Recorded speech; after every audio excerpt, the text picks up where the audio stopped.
keep on trying.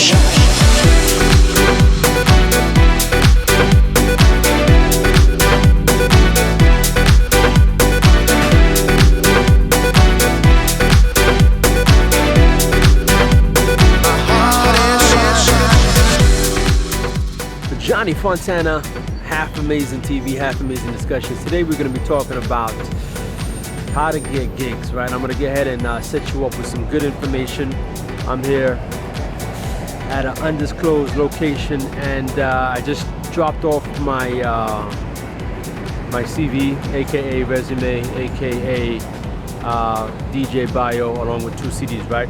So I'm going to explain to you exactly what I'm doing, and this is basically what I've done throughout my whole entire career since I started DJing, from here, overseas, and so forth and so on, right? And it's worked for many of my other friends. So I'm going to give you some good information, some good detailed information that you can apply to your own endeavors, right? Now, keep in mind that this is not the only way. There are other different ways, so you can take whatever tips or some of my experiences and apply to yours. Okay, now the first thing that I always do is that I always look up the place that I want to DJ. Okay, a lot of other DJs I've known, they just go randomly to different spots and say, hey, are you looking for a DJ? Hey, you're looking for a DJ. The reason why I don't recommend that is that because you need to first find out about the place that you want to DJ. The last thing you want to do is be in a position where you're compromising your sound, right? And you later find out that that's not the place you want to be because doesn't have a good crowd. The place is not, what you thought it was going to be. And there's this thing called preconditioned blur, by which people think they can make something out of nothing, right? And because now with this whole thing of this idea of DJs being promoters and being producers and being social media experts, that you can have all your friends and you get a place and everyone's gonna come. Well, guess what? You have every week that you have the DJ there, right? Or maybe once a month. People have things to do. They're not only gonna follow you. Nowadays people have different DJs that they're following, right? So you're not the only DJ that they're following. You're not the only friend that they have. So if they're gonna go out, they're gonna go out to different places, and it's not only gonna be to the same place, okay, that you play. So you have to keep that in mind, okay? So again, when you're looking for these places, you do your proper research beforehand, okay? You don't just show up at the venues and say, hey, you're looking for a DJ. Now, this is another one of my ways of doing things, and you don't have to apply, but I think it works, and I'll explain to you the whole psychological effect, because a lot of this, right, it comes down to who you know, but it also comes down to your approach and how you execute, okay, a lot of this, okay? Now, I'm not speaking about those that have the contacts or those that are already situated where they have gigs lined up. We're not talking about those. We're talking about people that don't have anything lined up, and that you are in a position, you're starting from scratch, and you have nothing else.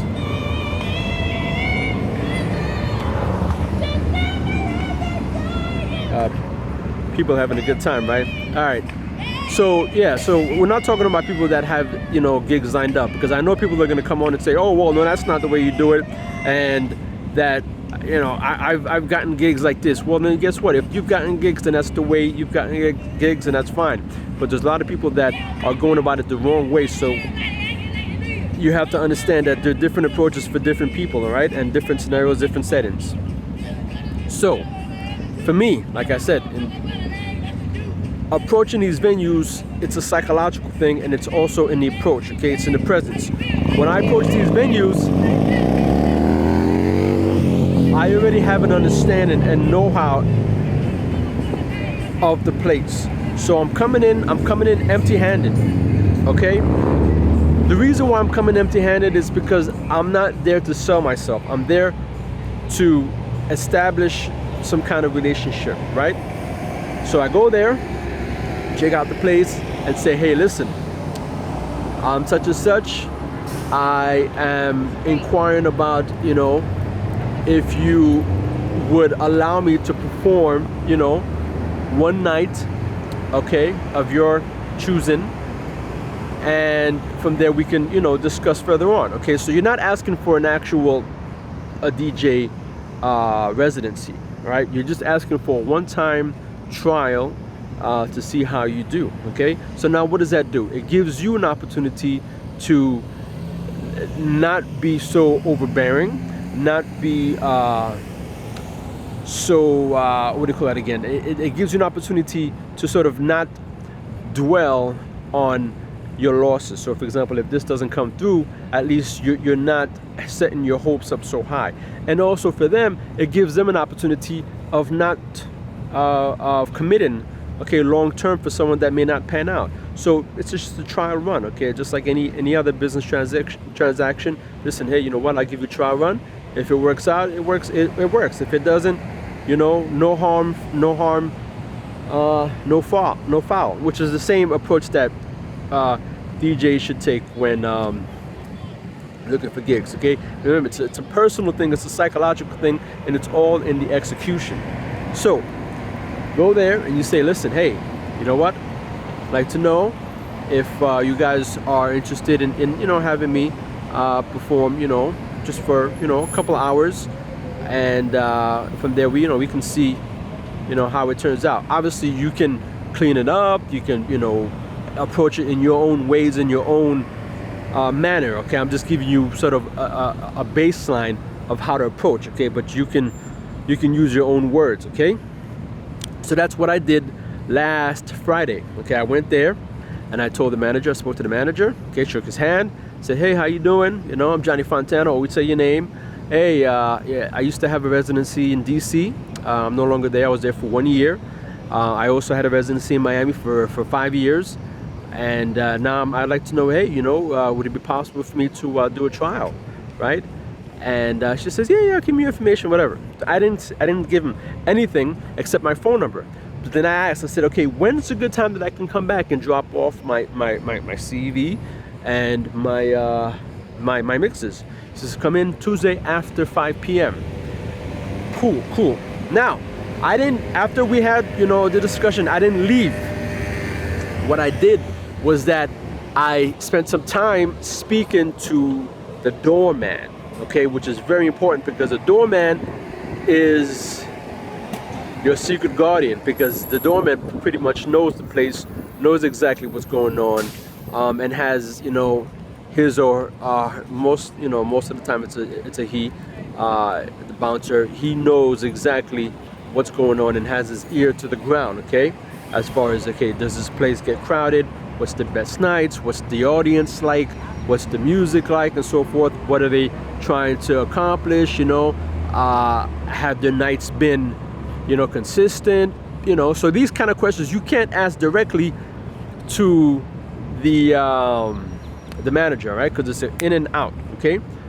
But you have to start a relationship with the bouncer. Now, it's not always going to work like that. Okay, now that's where the presence comes from. Okay, you have to have presence. You have to have the ability to talk to people. Okay, you need to be able to establish some kind of relationship, something that you have in common. So the guy had some sneakers. He was kind of buff. I'm into sneakers too. I was like, yo, I got sneakers. Talk. So you get that rapport. So then you find out that they start opening up. It's the same thing as a female. Okay, when you're talking to a female, you find out what you have in common, and you start discussing, and you just open that person up. So when you start, after you open that person up, then you can get more information. You let them know, hey, yeah, I used to DJ here, I used to do that. I'm not saying for you to lie, but whatever you've done in the past, give, a little bit of, give a little bit of shine to your experience, okay? Make sure that, you use sort of, words that highlight, your abilities and your experiences. Like I said, I'm not saying to lie or to over stress, your experience, but highlight them, make sure, hey, listen, I've done this, I've done that, and so forth and so on. I was there for a year. I'm all about, long-term commitment, so forth and so on. Because guess what? You talk to that person long enough, that bouncer is going to definitely keep you in mind, and may talk to the managers. Okay. In passing, because a lot of times when they're shutting down, whatever, they'll have their own conversations, and the bouncer will go upstairs and have, some drinks and stuff like that. So, which is good, okay, for everyone. So now, what I went back. Okay, I know I had to come back on Tuesday, and I got my CV ready. Okay, I already have a template already, which you can see here. Okay, and as you can see, I have it in a nice envelope.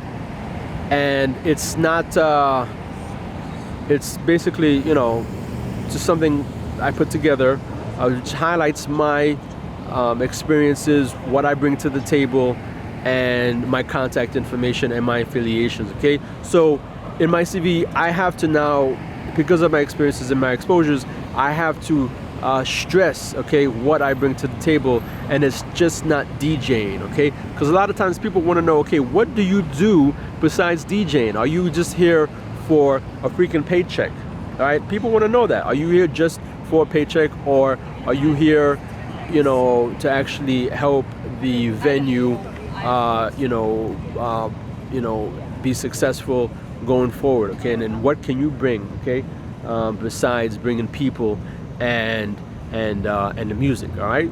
So, I demonstrate what I can on the paper, give some images of me, with Nikki Beach and all that stuff, Segafredo, pool parties and different stuff. So, it basically highlights what I've done. So basically, it says, okay, so this guy, he's a professional. He applies himself. He knows how to articulate. He comes in when he's told. He sets the time, so people understand that. And not only that, the presentation, I have it, nicely packed, and I have two CDs. The first CD is for like a day event, right? Loungy, whatever. And then the second CD is for more night event. I do mostly house, so the first one is lounge, vocal, Latin, beachy stuff. And then the next one is for like more vocal stuff, and peak hour stuff, okay? Now remember, when you're making these mixes, okay, you can't just make a random mix. You have to think about the venue when you're making these mixes. This is not just, hey, here's a mix, of my music, of all the stuff that I play. You have to think of the venue, and you have to think of the different times of that venue. That's why I always stress pairing your music with the venue, because that venue that I'm doing, it's hookah. They have upstairs and they have downstairs. They have dinner, and upstairs, it's a nightclub atmosphere. Downstairs is more loungy, they're eating and so forth. So what you play upstairs at, holy cow. Whoa. Holy mother. That was crazy. That was a freaking rat, like a big rat. Them things ain't scared, man. It's crazy. But anyway, so yeah, so you have to be careful of what you present, because let's say you have like a nice, let's say you do hip hop, whatever, and all your gangster rap. You got people eating in ties and suits at 8 p.m. and they put it on, because they may want to put it on for their people that are there, check it out, whatever, playing as people are opening up, and then all of a sudden you hear gangster rap. It doesn't really bode well for their clients, okay? So you have to make sure you have to give them some options, okay, of who you are as a DJ, and as a person. And so yeah, so finally he said, listen, I will listen to it. I will get back to you, okay? Now, another thing. You also now ask, because remember, this is now the little deep secrets that a lot of people are not going to explain to you, right? It's about feeling, because you have to feel people out. You have to sort of get the impression of how people feel. Ask, can I use, you go out and then you come back and you say, hey, can I use your restroom, okay? If those people are like, hey, there you go, use the restroom, then you can see that these people are not really into it. I'm not saying that you won't get the gig but you can tell that they're just people that are just like whatever. But if you feel like this guy was like, hey, here, whatever. I used the bathroom and I came back. He shook my hand again. Hey, yeah, we'll get in touch with you. So now that's a good feeling now. That's connection. You feel okay. That's someone that I know that if I'm working here, I'm gonna have a good relationship with that person, and he knows that he's gonna have a good relationship with me. So you try to have as much unforced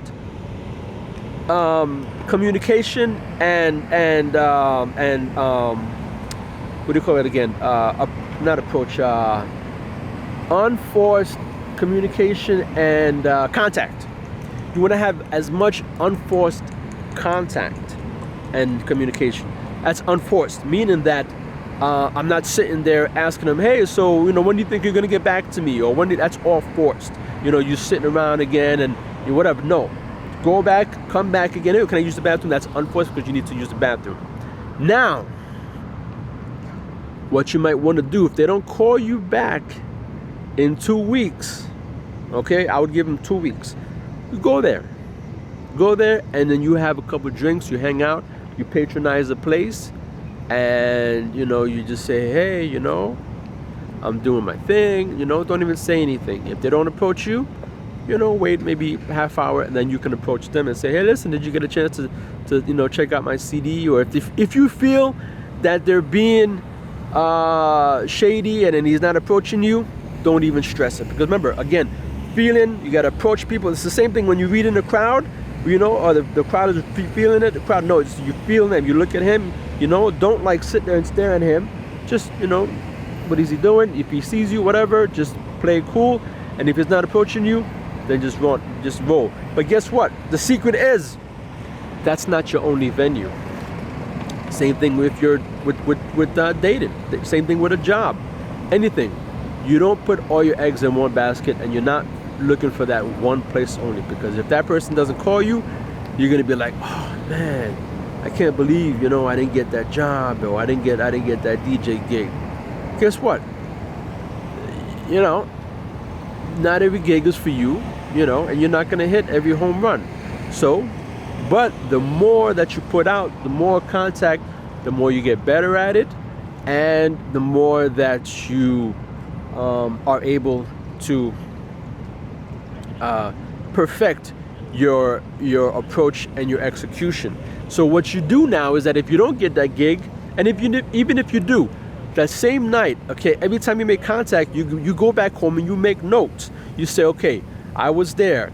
He told me, okay, let me hear your stuff. So that's a good thing, because that means that they're open. So you write that down, okay. So then you write, yeah, this is when you were there. When you talk to the bouncers, what did they tell you?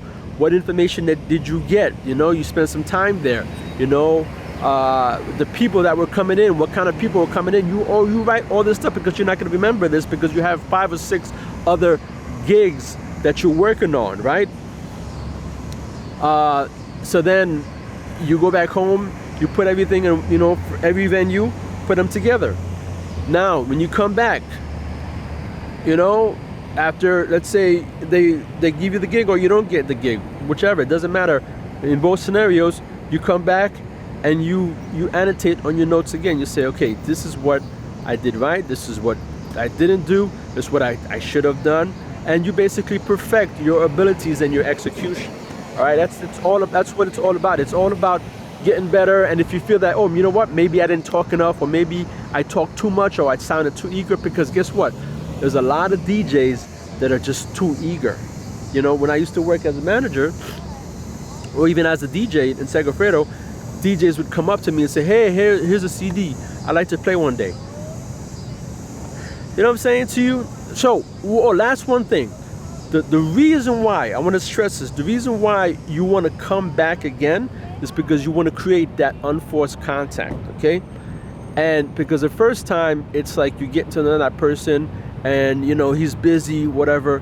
But then when you come back the second time, it gives that person, okay, an opportunity to really register and remember who you are. And you can get a good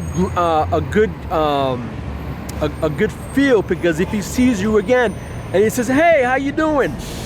Okay, without you having to say, "Hey, remember me? I came on Friday." If you have to say that, chances are that's not a good sign. Not necessarily in terms of you not getting the job, but just it's not a good sign of who you're dealing with. Okay, because remember, again, as DJs, it's not just getting the gig. It's working with who you're working with, the managers, the bartenders, the bag boys, all that stuff, is very important because you want to have relationships with people. So it's not just going in there and just getting that gig for the money and stuff like that. You want to be able to, because if you're going to be there a long time, you want to have a good relationship, and you want to go home every night happy and not stressed out because some freaking manager is just like being such a over you and always telling you what to do, how to play, when to play, how loud to play, how low to play vocal remixes, play underground, play commercial. I mean, you have all these kind of managers, so you get a good gig and good feel for these guys. So just to cap it up, make sure you present yourself, make sure you do a lot of unforced contact, which means that you're not direct, but you just use some kind of excuse.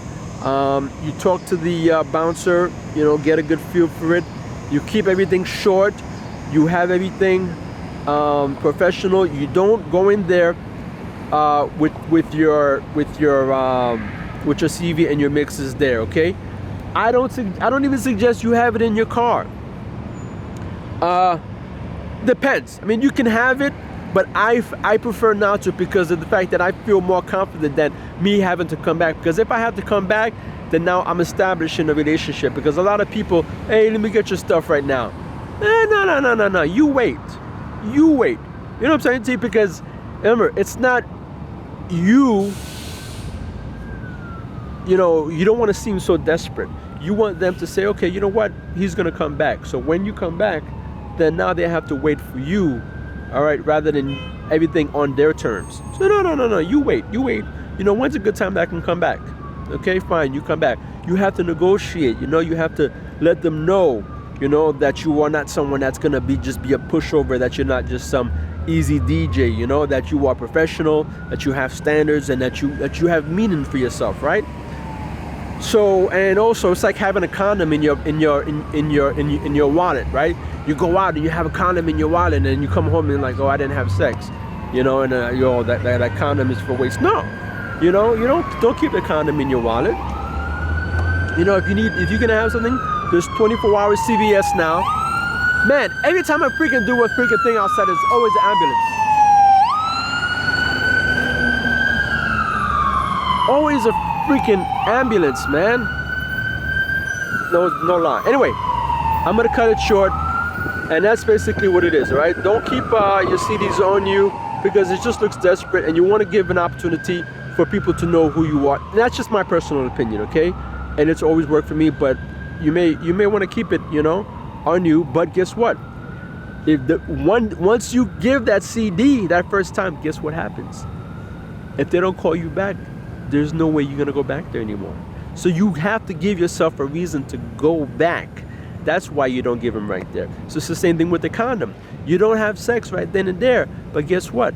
Things went well, you had a good dinner, you had a good date. That gives you another reason to go back, and then things can pop off the next time. But if you have the condom on you and you're ready for sex and things don't happen there, then you're gonna be like, "Oh man, things didn't happen," So, and it alleviates all that psychological,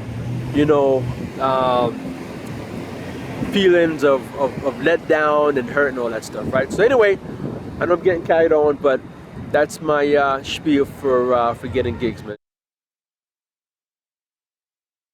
Johnny Fontana, a quick update. I just came back from the venue, right?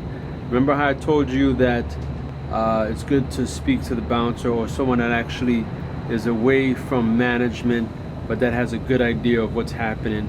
So remember I told you that I got to know him, and I forgot to tell you earlier that when we spoke, I told him that I would give him my CDs. The reason why is because he said he was planning on doing something on the upstairs, like house music, all house, and then downstairs have international. So he wanted to do, to do his own thing. So he's been there for a while, and so we exchanged numbers that same night, and I told him that I would give him a couple CDs. So that's what I just did tonight. I just went and I gave him 2 CDs, and he's like, yo, I'll push it for you, I'll push it for you. So now I have an inside person, and this is what, a week? I think a week. It's been a week, and they haven't called me back, right? So it's whatever. I'm not really pressed, but again, you got to give that pressure, because it's not only about, okay, well, they don't call me, so I'm going to sit it out. No, if you want something, you got to follow through. You got to push forward. Obviously, you have to be mindful, right? If they don't want you, then don't push too hard. But you have to exhaust all possibilities. So that's what I'm doing right now. And we spoke, whatever, and he said that he'll push it for me. So we'll wait for his response and to see how things go. So I just wanted to just do a quick update on that. Johnny Fontana, I'm back again with an update. Okay, I didn't want to do it in different videos. I just wanted to keep everything compact and have everything just in one video. So that's why I just kept this video on hold so I can document everything. Okay, so remember I was talking to the owner and all that, right? It's been about almost a month and a half, almost 2 months, right? And today is finally the day, all right? But there are a couple things that actually happened, so let me go over them real quickly, okay? He sent me, I was on Facebook, and he sent me a Facebook message. He didn't call me, even though I gave my information. He sent me a Facebook, which means that he was looking at my Facebook, he was looking at whatever. Then he asked me for my phone number. I gave it to him, and then he said, yeah, we'll be in touch. Then another couple days passed by, maybe a week. I didn't call him, I didn't say anything. He says, hey, what's good for you Saturdays? Are you free on Saturdays or Sundays, Saturdays or Fridays? I said, hey, I'm pretty good. I prefer Saturdays, but I'm pretty much open. We can always discuss. You don't want to seem always available, so you just want to say I'm open, but we can also discuss. So that was around the 9th of August. I didn't hear from him. So 2 weeks ago, I decided that I'm gonna go with a friend of mine, and I texted him. I said, hey, listen, no pressure. I'm gonna come to the place, and I'm just gonna come with a friend, and we're just gonna hang out. So I went over there. You show FaceTime, right? You bring a couple friends, you drink, you shake his hand, no pressure. You don't act like a fool. Don't act like you're thirsty. You just go there and you act professional and say, hey, listen, I'm in a place, and I'm checking it. So while you're there, not only are you showing FaceTime, but you're also checking out the place, letting people know who you are, figuring out, is this the place that I want to be? Remember, because it's not that you always have to be the one that is waiting for the job. It should be you also figuring out whether or not you want that job or not. So you have to do your own research, right? So what better time is to go there on a Friday or Saturday and just check it out, get a feel if that's the place you want to, where you want to be. So we left. We spent like maybe 20 minutes, 30 minutes there, and after that I bounced. Didn't hear from him 2 weeks. I didn't call him anything. So it was last night. He texted me around 7 p.m. He's like, hey, I got a gig for you. My DJ, he's not showing up. Can you come? Oh, no. It was for Labor Day. I'm sorry. He's like, I have a gig for Labor Day. My DJ is not gonna be able to do it. Can you do it? But I didn't text him because I was at class, so I didn't see it until 11. So then 11, I texted him back and I was like, hey, yeah, no problem. Give me the details, whatever. But I had to ask him some questions. It's downstairs. What kind of, you always want to make sure you're asking the good questions, So he was like, oh, my bad, I'm sorry I gave it to another DJ because you didn't get back in spare time. I was like, no problem, cool. So, listen, hey, you know what? It happened. So today I text him, say, hey, listen, brother, thanks for thinking about me. You always want to be chopped. Let them know that you're professional, that you weren't butthurt. And I said, listen, hey, just, I want to, maybe sometime this week talk to you so that we can, figure out. I want to know about, what you're thinking, what are your plans, I just want to get a better feel for what your ideas are, And so he didn't text me back until not 8:45. He was like, "Hey Johnny, my other spot in DC, the DJ is not showing up, and I told him I have another DJ." So he's like, "Hey, can you do it?" He said, "How fast can you do it?" I said, "Just give me about an hour." He's like, "Bet, good." So I'll pay you. You give me the price, and I was like, "All right, fine, I'll be there." I was like, "Hey, but it's house music." He's like, yeah. Your music, perfect atmosphere, sushi, lounge, very sophisticated. You can play up and down. How you want to play. I said, "Bet." So now I'm on my way there, and I'll get ahead and do a little footage of the place, when I'm getting there. And that's where we are, man. Like, it took patience. You know what I'm saying? It took patience. You're not worried about it, man. You just let it go, and you do what you need to do. And that's what I say. It's about persistence. It's about professionalism. And it's also about patience, man. Doing the right things and knowing how to navigate, and negotiate and all that good stuff, man. So now I'm going to the gig. We'll see how it works. And if I do well, guess what? I'm in. So this is the test. This is how they tested me, right? So let me hang off, and when we get there, I'll show you what's up. All right, Johnny Fontana, we out. Johnny Fontana. All right, we'll just park. Want to go ahead and just check out the gear real quick. Got the red 89 flights. So we're heading through. And we're about to head to that place. We'll see what it looks like. Give me a minute. So this is the area. And it's got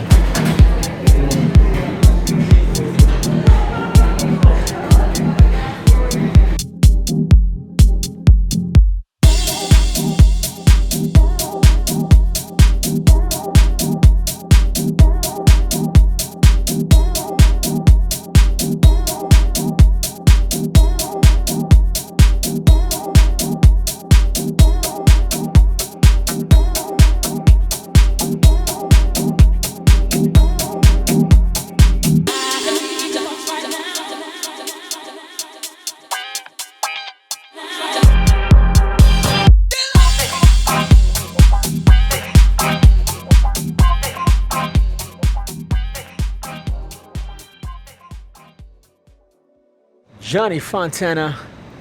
All right, so I'm off from the gig right now. I gotta tell you, man, I got something to tell you. Hold on, let me put this over here real quick. I don't know, like when I first started off, right? I forgot my discs because I play on the CDJs with Tractor, but I still have my disc, right? The Tractor disc, because they don't have the link. Because they have the MK2 or something like that, the CDJ 1000, and they had the CDJ 800. And I forgot my CDs. So I had to have my wife drive. She's only 25 minutes away, but it was, when I realized I had everything set up except for my CDs, the control CDs for the CDJs, I was like, holy shit. And so I waited for her. There was another owner that came. Yeah, he's a DJ that came because, it was last minute. So I was like, yeah, it's just, I'm having, stuff coming in 1 minute. I said, because, you guys, I played a little joke. I was like, hey, that you guys, your equipment is old, so, I have to get new stuff, it's not updated. But, so, as I'm playing now, right? First of all, it wasn't that packed. And I'm very surprised. Last week it was packed, but I think because of the hurricane, it was just so. Sometimes, man, like you end up, in that situation where you just have bad nights, not because of you, just because of the situation. Hurricane, and it's the holiday weekend, so people, they're going away, so it's, what I'm saying, it's not really the best. But anyway, so as I'm playing, my CDJs, they're not calibrating. So one of them has low quality calibration, and I'm like, what the heck? So I told him, I said, listen, I can't mix. I'm gonna have to play one track to track. So basically I have to play the song, stop it, and then put the other song on. And I was like, man, like, I can't believe this is happening. So eventually what I had to do is that I had to start using the sync. So I had one CDJ that was able to work, and the other one I just had to manually, with my hands, press play and then sync it so I can mix it. So every time I would play, I would have one that I would do with my hand and the other one would mix. So basically I didn't do any tricks, it was just basically, and then that's how I was able to mix. And it was good music, right? But then I started thinking, because I used to have the X1 DJ controller, right? I'm thinking, man, like, is it even worth having CDJs now? Like, is it worth pushing and with the wheel jog? Like, is it really worth it when I could just press play and sync and just have everything go for me? Like, I'm really having a tough, I think I'm gonna do a video on that, because I realized that, like, that's what saved me, the sync. Last night, the sync saved my life. Well, tonight. Sync saved my life. So I'm thinking, if I had a controller instead, would I alleviate all these problems and not have to worry about using my hands? Because I mean, I like to use the hands, but I'm like, am I getting too out of touch, man? Like, is it 2016 about to be 2017 and we should be using just buttons? I don't know, man. But anyway, so he liked my music. He said he'll give me a call tomorrow to see whatever, and if not, then I may be able to play tomorrow night, because they're not sure what the schedule is. But I had to do what I had to do, you know what I'm saying? And unfortunately, this place, it has so much potential, but it's got a nice area. Like, if you look at the area, here's a movie theater here, right? Over there, there's like the harbor over there. It's really nice. And the train tracks up top. I mean, it's a really nice place, and it gets nice and packed. So we'll see, man. Sometimes you got to put that extra work, right? But at the end of the day, I still got $350. It's not bad, right? For a last minute gig. Listen, man, $350, you can't beat that, bro. Right? That's because I'm Johnny Fontana. I can ask for that price, you know what I'm saying? I didn't want to beat them over the head with like $500, $600, but it's whatever.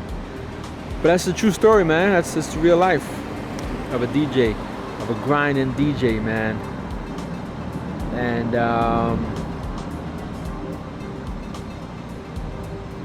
overall, I'm alright, you know what I'm saying? It is what it is.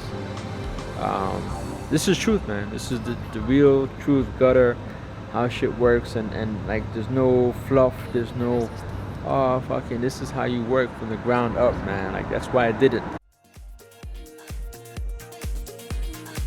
Johnny Fontana, once again, I'm back. So they called me again, man, last minute. I don't know about this last minute thing, man. They called me at 6:30, and I had to be here by 8:30, because remember I told you yesterday I had some technical difficulties. So they called me again, and here we are. So got my thing set up, and we're ready to rock and roll. Johnny Fontana, half amazing TV, man. I know this is gonna be a long vlog, like one of my longest vlogs, man. So just, I don't know, man. It's just how it is, you know. And it's a climb. You know what I'm saying? Like, I'm not, you see a lot of DJs, like, they want everything like boom, boom, fast, fast, fast. And sometimes it happens, sometimes it doesn't. And for me, I have so many other things going on in my life. You know, I'm a federal government worker. I work in DC. I have 2 kids, man, you know. I'm in the military, so I have a lot going on. So I have to be careful and not go too deep, you know, with this whole DJ stuff. But I'm blessed, you know, and thank you for your support, man. And but I'm really doing this for you. I'm showing you that, hey, listen, it can be done. But it's just, you got to do it the proper way, you know. And it doesn't always happen, you know. So this time I have my controller. If anything goes bad, I'm telling you, man, it was sync all the way last night, man. It was horrible. So anyway, I think I'm gonna have a video on that. So we'll see. Anyway, we out. Johnny Fontana. We'll do it live! Fuck it! Fucking thing sucks!